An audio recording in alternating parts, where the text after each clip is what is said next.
Well, hello and welcome to the many thousands now who are using the Whispering Word application, both for the iPad and also the iPhone in over 50 countries throughout the world. It's great to be speaking to you this particular Sunday.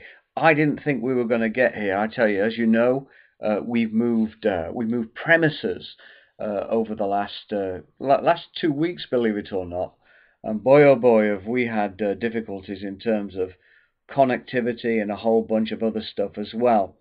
I'm afraid the infrastructure in Britain is so bad that a weak child could push the whole thing over.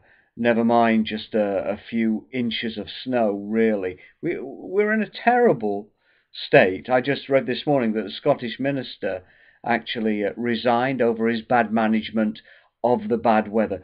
Frankly, I think he took a bullet for the team. Well, what can I say?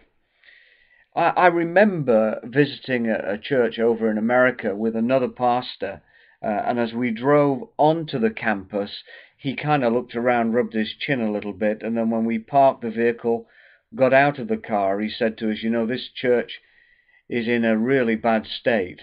Now, I looked around and I saw this vast campus. I saw the basketball courts. I saw a couple of gymnasiums that was there. I saw the large auditorium.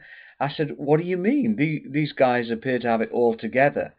Well, being a senior pastor himself, he could look around and see that the campus grass had not been seen to, that there were various things regarding, the tarmac adam, regarding the actual concrete, regarding the maintenance of the buildings, even inside.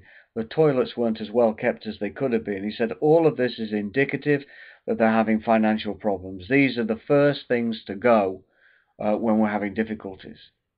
Our infrastructure problems are indicative that we've got some wider issues, not just in terms of how we handle the weather, but in terms of finances, in terms of departments, and in terms of the spiritual nature of things. We need to take note of these things. There's a sign everywhere of rising rot in the land, and in England we either need a revolution in the remnant of the church that remains, or we need just to get the hell out of here, or we need to prepare for some sidelined persecution. Serious times for us, and we really do need to be on our knees, praying that God would have mercy upon us as a nation and would bring revolution to the church. Make no bones about it, there will be no revival without a revolution into the church, back to the pure word of God and the preaching of the full gospel of heaven and hell. Okay, this coming week then, before I get off in sermon mode there, this coming week I'm going to be talking in Wake Up and in Night Whispers about, here's one of the first things that you're going to be interested in. I'm going to be revealing for the first time those parts of a woman which are the most desirable. You think you know what they are, but the scriptures are real clear about it. That'll be revealed this week.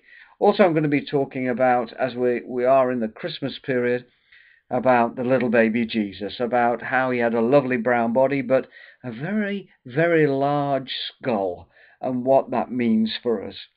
I think the Daily Frugal News hopefully is going to be adopting its previous format, although I still am going to step out and take a few things by the horns, as it were. But I hope you'll enjoy, and remember that the Frugal News, that's the blog section of your iPad and your iPhone. The blog section there is written in journalistic gonzo style. In other words, I am there writing in such a way to provoke a response. So if it annoys you, then it's done its job. If it makes you scratch your head and question and think, what on earth is he on about, then it's done its job as well.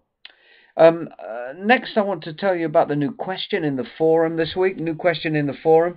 Is it right for a minister to press his own political opinions? Is it right for a minister to say you should be voting Democrat at this time, or you should, steady now, or you should be voting Republican? Or even in England, is it right that a minister should say to you, you should now be voting Conservative or Labour or Liberal Democrat? Not that the Liberal Democrats will ever get in power again after the last few months, I can tell you. But is it right for a minister to press his own political preference? I'd love to get some response for you all. So if you can get onto the forum this week and have a look-see and give me your response to that, I'd really appreciate it. I'd like to encourage you to continue to tell your friends about the Whispering Word app, and don't hesitate to drop me a line. I always appreciate hearing from folks from New Mexico all the way up to Maine there, and even in England. It's great to receive some words from you all.